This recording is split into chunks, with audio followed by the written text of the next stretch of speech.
শিৱায় নমঃ। ওম শিৱায় নমঃ। ওম শিৱায়।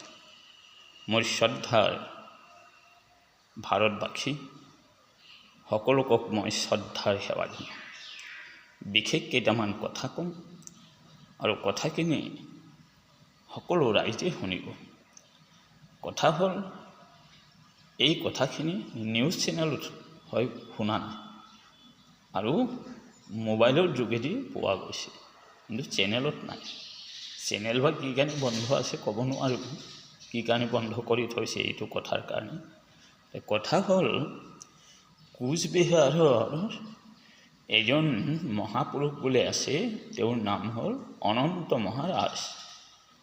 আৰু এই মহাৰাজ এইবাৰ বিধায়ক হৈছে, হয় তেওঁক দায়িত্বভাৰ বুলি দিছে বিদেশ মন্ত্ৰী।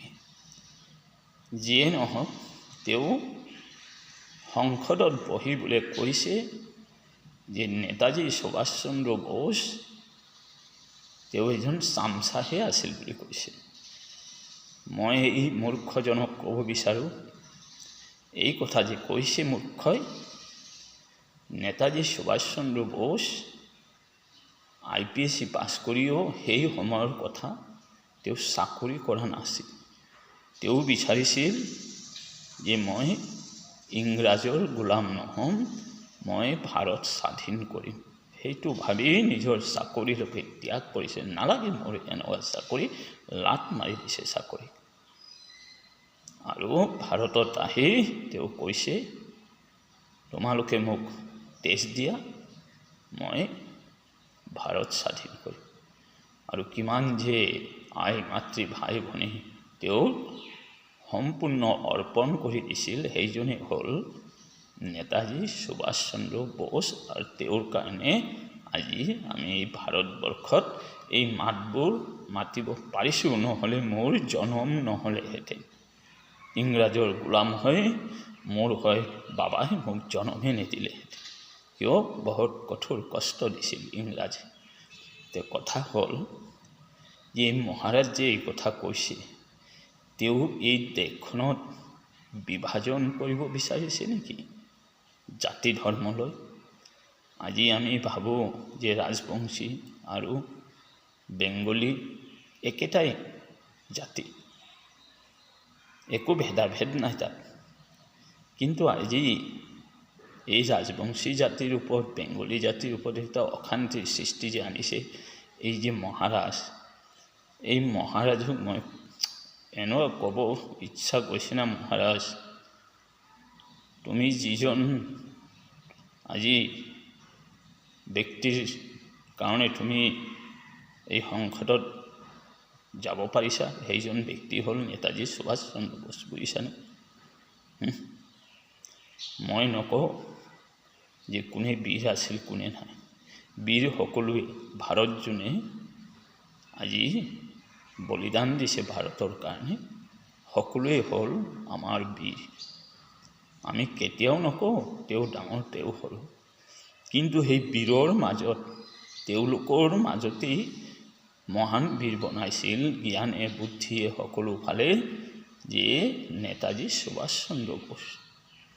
এজনটো ডাঙৰ হ'ব লাগিব নহয়, সেইজন হ'ল নেতাজী সুভাষ চন্দ্ৰ বোস। কিয় তেওঁ এই যে আজাদী ফৌজ গঠন কৰিছে, দেশ বিদেশৰ পৰা গঠন কৰি আনিছে যে মই ভাৰত স্বাধীন মোৰ কৰিব লাগে, নহ'লে ভাৰতততো অস্ত্ৰই নাই, চবতো ইংৰাজৰ হাততেই অস্ত্ৰ। যুদ্ধ কিহৰ পৰা কৰিব?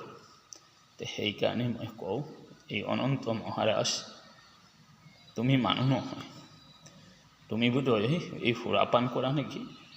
সুৰাপান কৰি এই মাতালত এইবোৰ কথা কৈছা নেকি? না তোমাৰ শিক্ষাৰ জ্ঞান বহুত আছে? বিদ্যাসাগৰ যেনেকুৱা কয় বোলে বিদ্যা শেষ, বিদ্যাৰ বোলে লিখা পঢ়াৰ শেষ নাই। তুমি বিদ্যাসাগৰ নেকি না কি?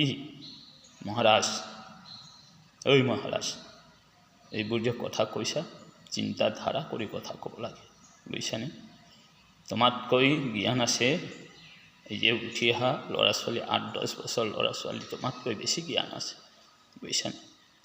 তুমি জ্ঞানৰ মানুহ নহয়, তুমি মহাৰাজ হ'ব নোৱাৰা। তুমি এই ৰাজবংশীৰ ওপৰত তুমি এটা শত্ৰুহে হৈছে। ৰাজবংশী জাতিটোক তুমি বিভাজন কৰিব বিচাৰিছা, শত্ৰুতা কৰিব বিচাৰিছা মহাৰাজ। আজি বেংগলী হওক ৰাজবংশী হওক ভাই ভাই হৈ আছে। ৰাজবংশী কি বেলেগ জাতি নেকি? তেওঁলোকৰ ভগৱান যাক পূজা কৰে, তেওঁলোকৰ ভাষা বেংগলীৰ ভাষা একেটাতেই পৰে, অলপহে পাৰ্থক্য হয়। তুমিতো ইয়াৰ মাজত আহি একেবাৰেই বিভাজন কৰি দিছা মহাৰাজ। আৰু তোমাৰ কথাত এই 2-3জনে এই ফেচবুকত মোবাইলত দি যে আছে, মই কওঁ এইবোৰ বাজে মন্তব্য নেৰিব, জ্ঞান লাভ কৰক, জ্ঞানৰ কথা কওক। সকলোৱে যাতে মিলিজুলি থাকিব পাৰে, দেশৰ অশান্তি নানিব। অশান্তি এনেই দি আছে, আনিব নালাগে। ভগৱানে অশান্তি দি আছে আৰু বেছিদিন জীয়াই থাকিবলৈ নাই। তুমিয়ে হোৱা আৰু ময়ে হোৱা, বুজিছা? ভগৱানৰ লগতো যুদ্ধ কৰিব নোৱাৰিবা, পাৰিবা জানো?